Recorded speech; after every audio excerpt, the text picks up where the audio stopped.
Hi, I'm Ralph Albert Thomas, CEO and Executive Director of the New Jersey Society of CPAs. And at this Issues Watch Extra, we have two guests.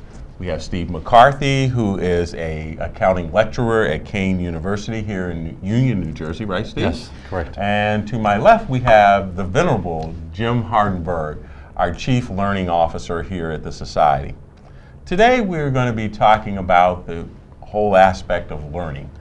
We're in a new triennial reporting period for our members here in New Jersey that began January 1, 2015 and runs through the end of 2017, in other words, December 31st, 2017.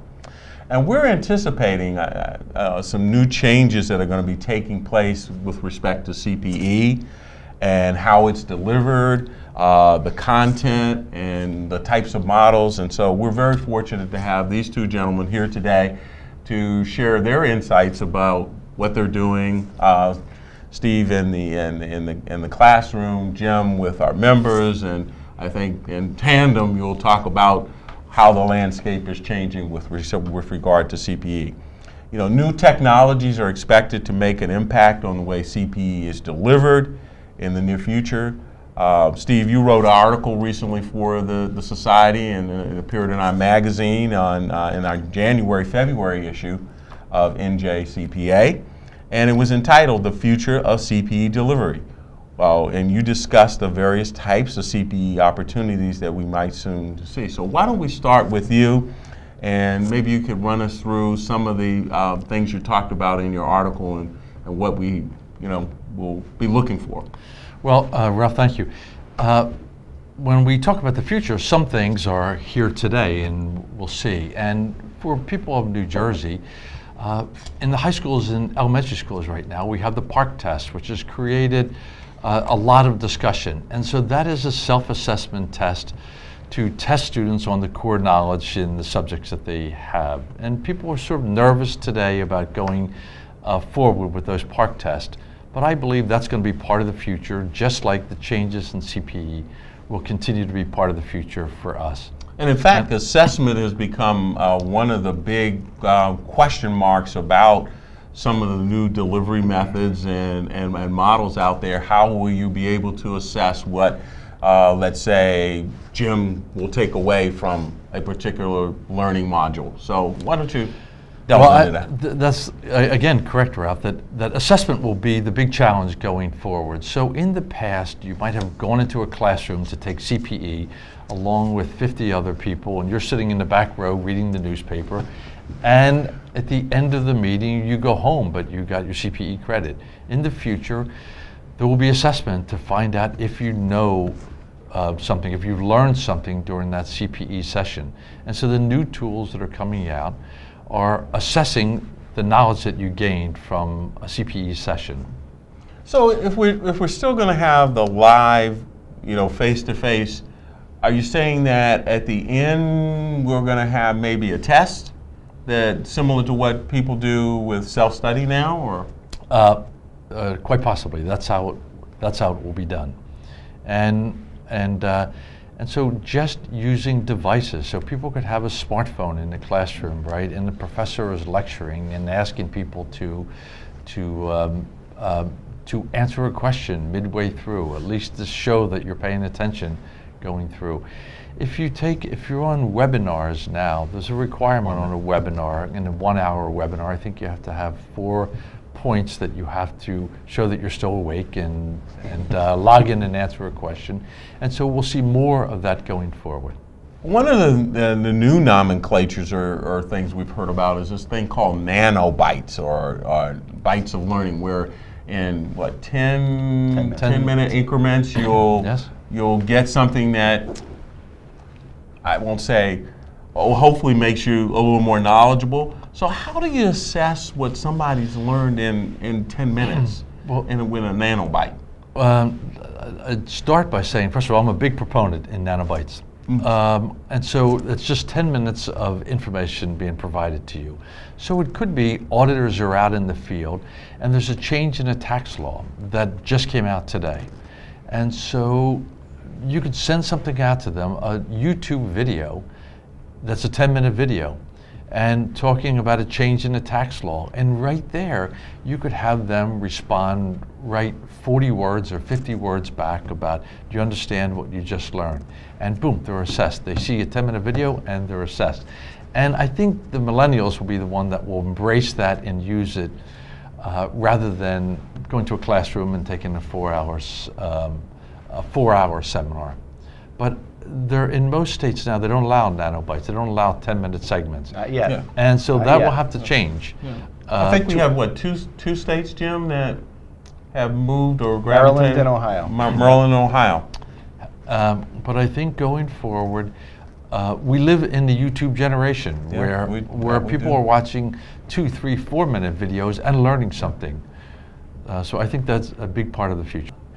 What will we think of next? There's also this concept of real-world learning. Now, that's something that's really been, I think, I would say maybe a little controversial, that I could learn something by just having a conversation with Jim here.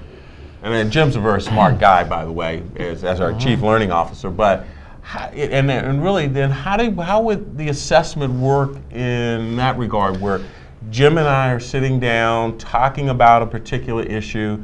It may be a new pronouncement that came out and whatnot. How do you know? And I also want to think about it in terms of not just how the traditional, educator may assess it, but then how do regulators get comfortable with, like our State Board of Accountancy, that this conversation that Jim and I had, that I really came away with something like that?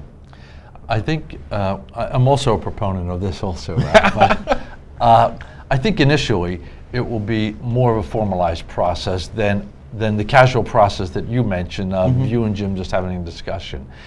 As you can imagine, and again, an auditor out in the field has a tax issue. So he will be able to log on to a tax research, do research on a tax issue, and respond. So it's real world learning. And then he answers the question that he needs on the audit. So there will be maybe a digital badge that he has that he's going to log on to something. So I don't think it will start out being a casual conversation. I think it will be going to a site to find the information you need and then incorporating that right into the audit as you're sitting there. And it will monitor the time that you spend on there. It will have some type of assessment at the end. Did you understand what you just read? And then you'll get credit for that.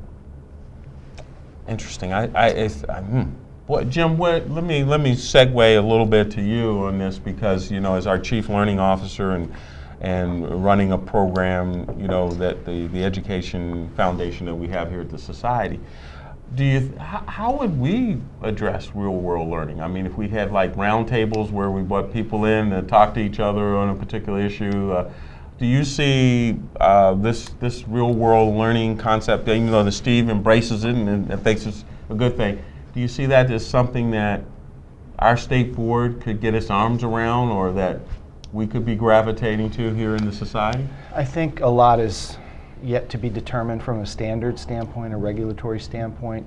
The challenge, I think, from the regulation side is everything can't qualify for CPE.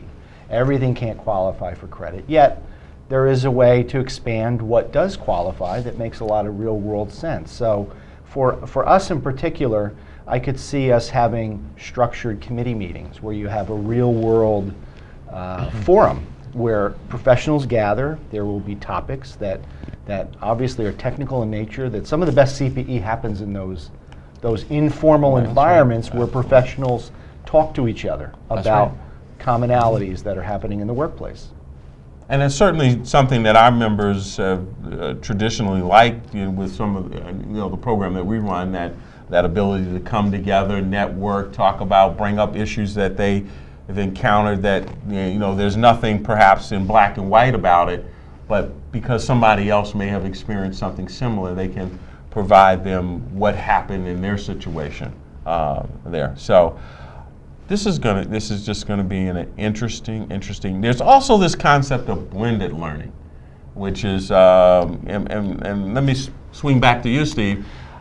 In the college and university environment, are you using blended learning? Yes, we are. As a matter of fact, in the article that I wrote, I interviewed a director of learning from McGraw-Hill. And so they're developing this now. And so their concept is, their product is called Learn Smart, but the student does Learn Smart before coming into class. It might be a 1-hour video that they're watching with some assessment questions they have to do before coming to class.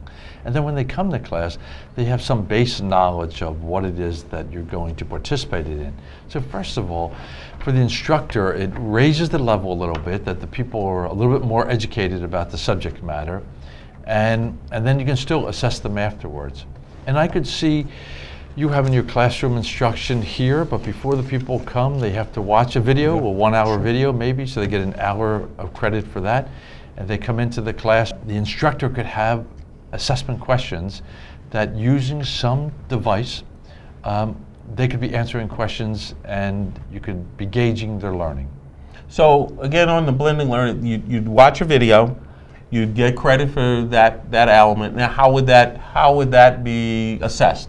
Would you have to answer questions or something at that point? So they would have to, at the end of the video, yes, they would. Or at the end of when you come together in the live facilitated session, would it all be combined together, or will you get a portion for the video and a portion for the facilitated? So in McGraw-Hill's technology, you do an assessment on the video first, and then you do another assessment. So there's two different assessments. I tell you. And Steve mentioned that he wrote an article for us. It's in I'll take the liberty to say it's in our NJCPA magazine. It's the January-February 2015 issue. So for those of you who perhaps maybe haven't read it, I challenge you to go back and read it. And if you have read it, go back and read it again, because it's got some really good comments and thoughts in here about the future of CPE delivery. Now I'm going to go back into my colleague and buddy here, Jim Hardenberg, and talk about some of the new learning infrastructure or models that are coming to pass. You know, certainly social media, the web, the internet have all put us in a new dimension. So what's going to be the impact on CPE and learning from a different platform these days? I think generally, with the new standards that are coming out, nano learning as well as blended learning are part of the new CPE standards and will open up the door to new opportunities. The infrastructure that will be built around that is going to be similar to what young folks are seeing with YouTube and TED Talks and essentially the internet, bringing those capabilities to the table and then synergizing it into the learning environments that we're currently evolving to. And I would say that it's going to be a market reaction. There's going to be a market adjustment period where folks are going to sit down and see what works best for them. There's going to be multiple opportunities, and I can see it being a hybrid, some type of balancing or rebalancing of how folks take training. And I will have to say that I think that a live touch point, meaning people getting together face to face, will remain an important part of the future. People won't just learn on their own. They won't automatically digest on their own. They won't understand everything right out of the gate.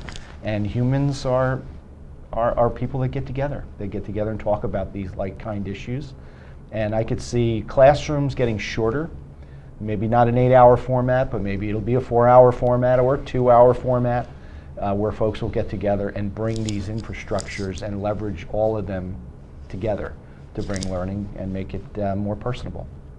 What happens to self-study as a result of all of this? Because self-study's been here for a while with us. How do you see that changing, or will it change? I see self-study as an area that has been around, as you say. It's been around since mandatory education began. It was all paper and pencil back then. I look at nano learning as frankly another mode of self-study, in my humble view, just a shorter increment. But I could see self-study being a part of the future. But again, I want to emphasize the part.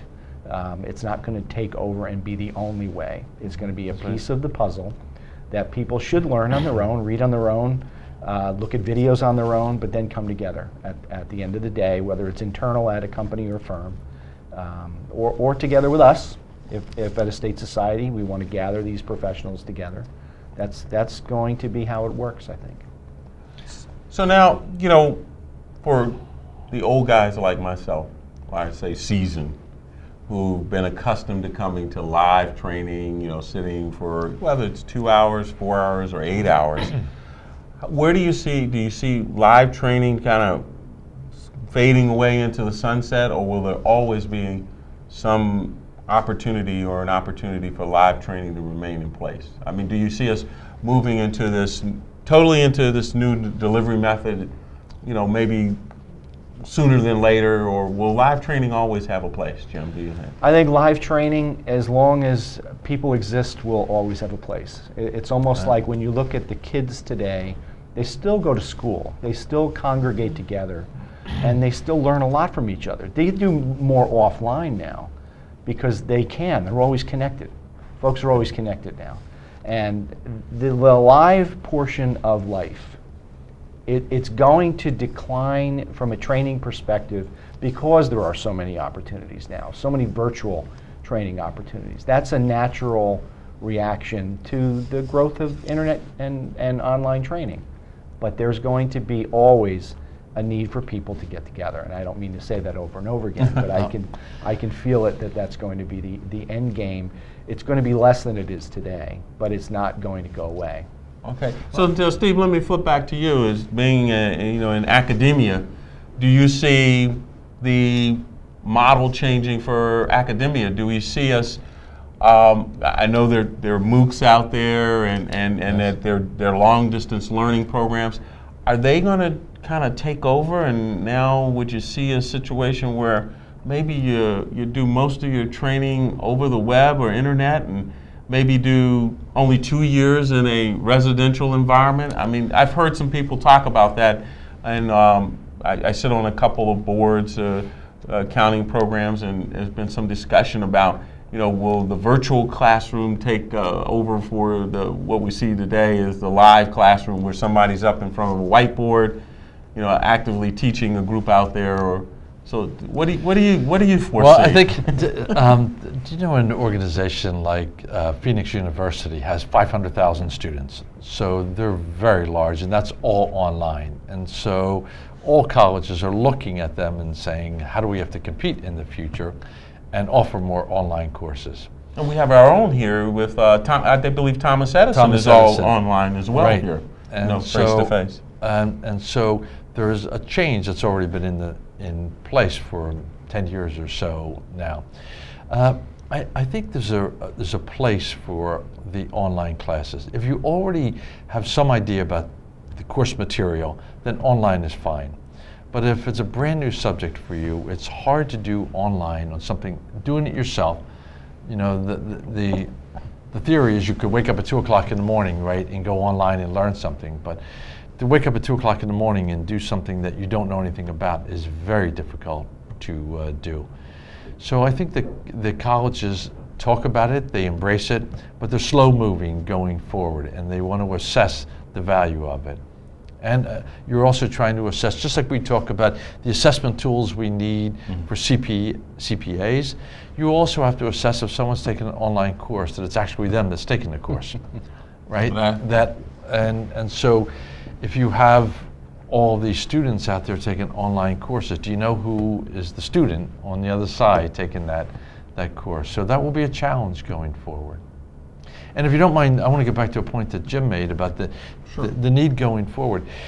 In 2 months, you're going to have your annual convention. And so there's a real need for people to network and share ideas in a combined setting, blended learning, where you have that structured courses that people are taking, and then they get together at coffee breaks and the exhibit area to go into, and learning happens there as well. And you could meet an old friend and talk about an issue that comes up. So I think there will always be a value for those conventions where people of like mind come together and learning happens. I don't think they will be given us credit for some of those things, but it's a great opportunity for people to come together and talk about things that are happening in the practice. Well, okay. Now, there's this term or phraseology called competency-based learning. And it's been tossed around from here to there versus what we have today of, I guess, compliance models where I take CPE or I take some sort of course because I have a requirement to do it. So I'll go to you, Jim, because this is Jim Hardenberg, who is on one of the task force that have been formed to, if you look at the future of learning. It's a NASBA task force, and we're very fortunate to have Jim on there, so he'll be at the forefront and, have all the right answers and answers to all the questions. But have they talked about competency-based learning or a competency-based model? Can you? We have. Yeah. What is it? You hear these phraseologies and nomenclature. What is competency-based learning? Well, it makes me chuckle somewhat when I hear this because, to me, CPE is synonymous with competency. You're supposed to take training that will enhance your competency. But I think what has happened too much so is that, as you mentioned, it became more of a compliance activity that was not the truest outcome that was hoped for. You're supposed to build your competence. Competency-based training, to me, is studying a body of knowledge to enhance and become competent in that body, meaning whether that's a tiered series of training in a certain technical area that then will pick on business valuation skills, taking a series of programs to become a business valuation specialist. And again, that's just an example. But I think from a competency standpoint, I often come back to that means testing of some kind. How do you ensure that you became competent in what you just learned, whether that's a digital badge, whether that's a self-study type of test at the end? I would hate to see testing become part of what the environment of CPE is in holistic terms, but that's not to say it won't be part of it at some point. At the end of the day, competence is what training is all about, is to build a competent workforce and have people out there serving clients and working for companies in a manner that is fulfilling their mandates.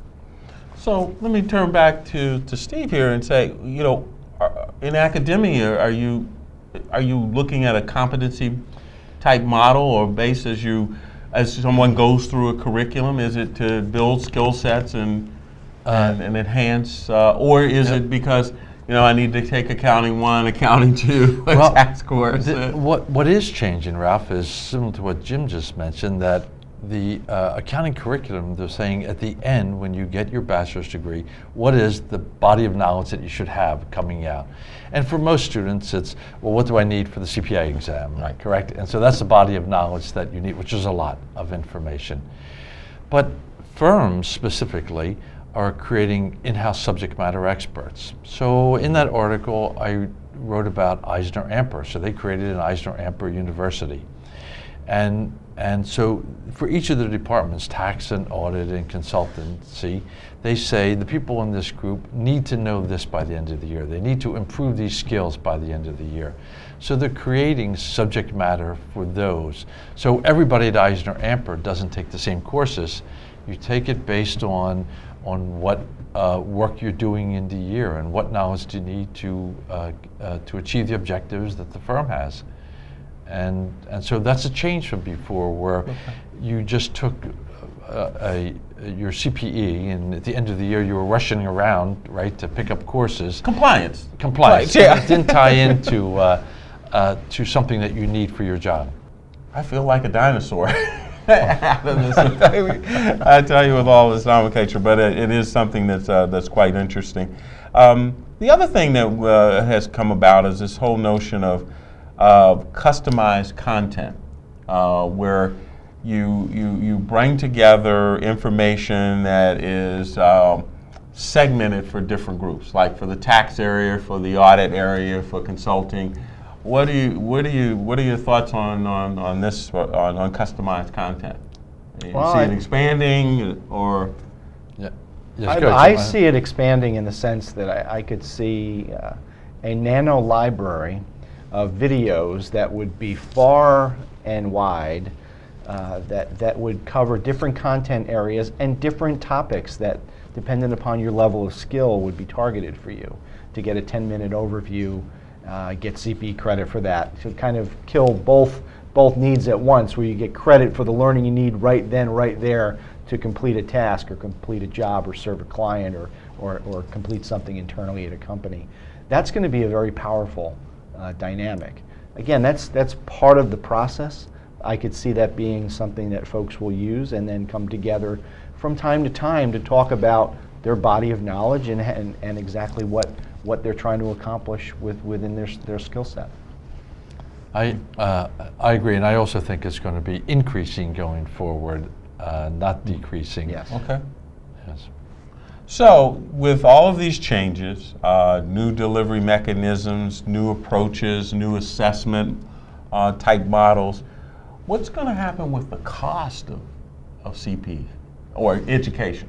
From your standpoint, I've noticed some models where a university will offer the traditional, let's say, MBA, and then they'll offer an online MBA.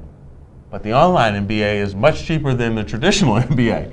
So is the online person getting less than the traditional person, or how does one kind of justify? I mean, where do you see costs? I mean, obviously, with new delivery mechanisms, we'll have to, employ new equipment, perhaps even a new center.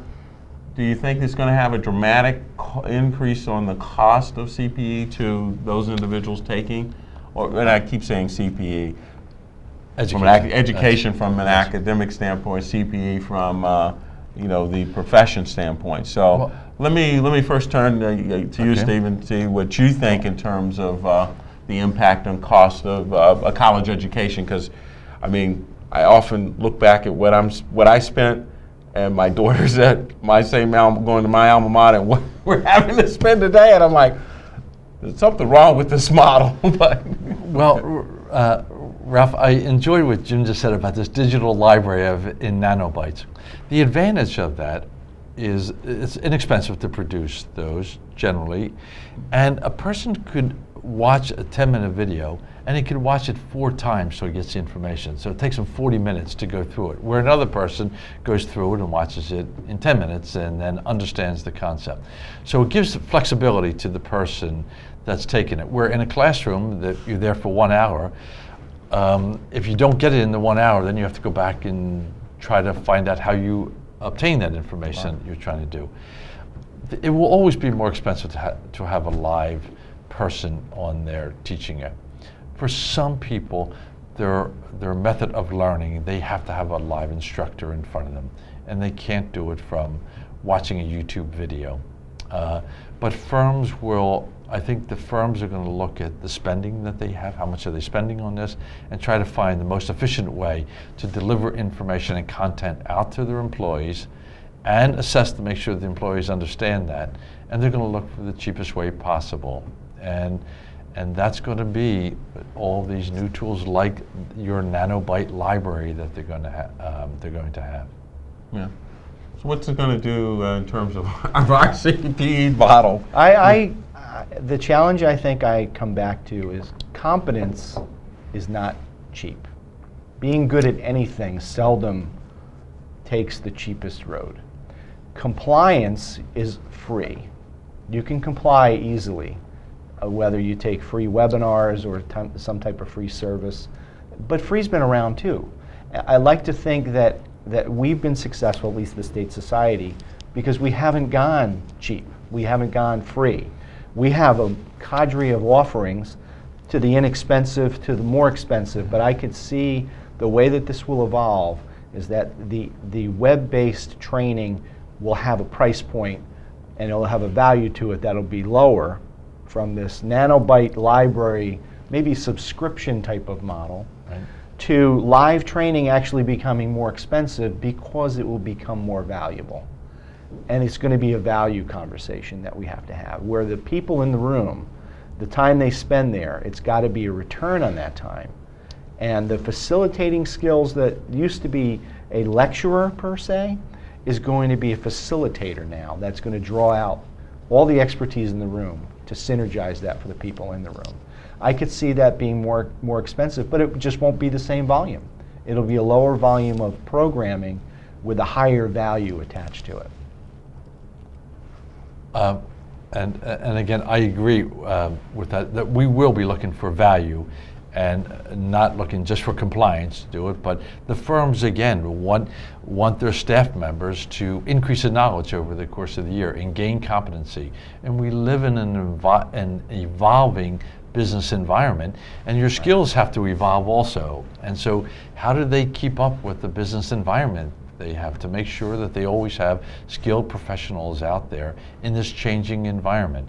And so there will be a value greater than just the cost of the education. It's how do they do in the job. The value is going to come there. Agreed. So last thoughts on this the future of CPE delivery. What do you, I mean, obviously there's some pros to it.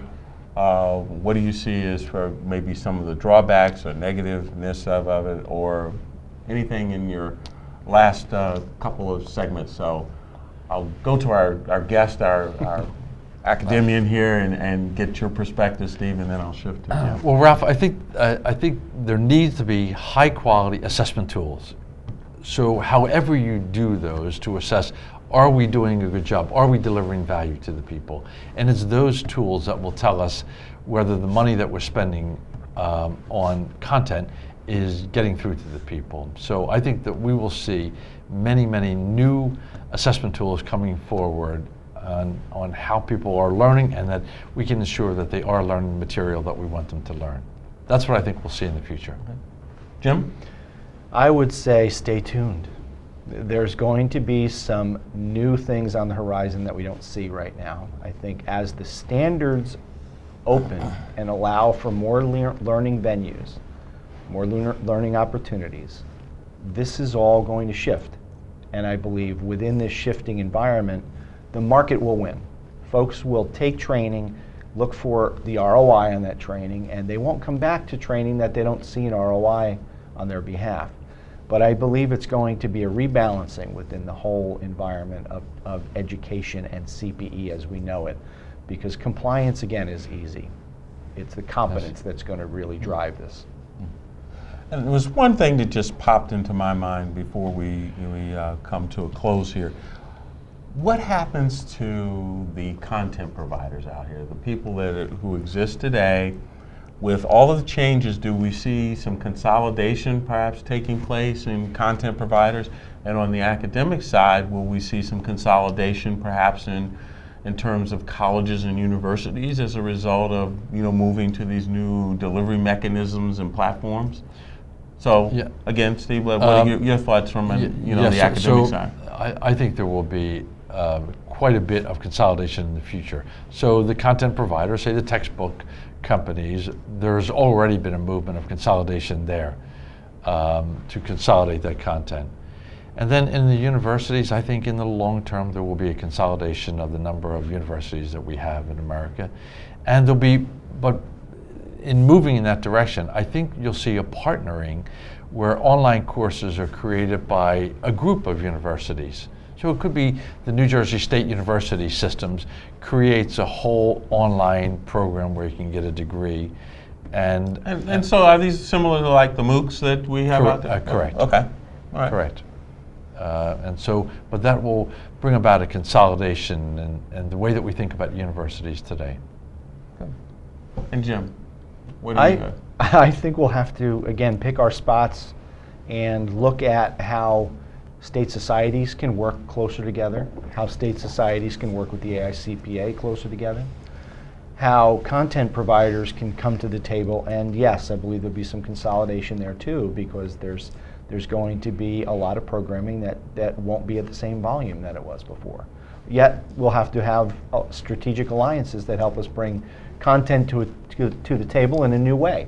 So it's going to be, and I've said this before, but stay tuned, because there's going to be a lot of moving parts in the next 3 to 5 years. This has been an interesting conversation. Clearly, although we don't know for sure what the future holds, it's clear that we can't wait till the future arrives before we start to think about and do something and to plan for what's going to happen. We need to certainly embrace the changes that are taking place and look how we can, I guess, mold them and shape them to ensure that we are responsible to the needs of the profession and, more importantly, the individuals who are in the profession.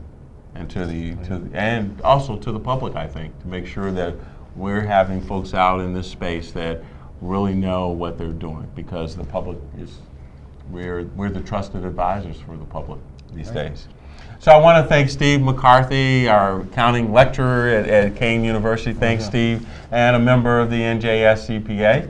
Okay, I did the thing. I said the NJCPA. Okay. And our Chief Learning Officer, Jim Hardenberg, who is just great to have someone with a breadth of knowledge that Jim has been at this for more than 25 years. Long Jim? time. Long time. He doesn't want to talk. He's still a young-looking man, but he does a great job and really understands the space out here and has done a good job in putting forth a great program and running our education foundation. So thank you both for joining me today and having this. It's sort of like a fireside chat about what the future of a CPE and CPE delivery has to offer. Thank you so much. Thank you. Thank you.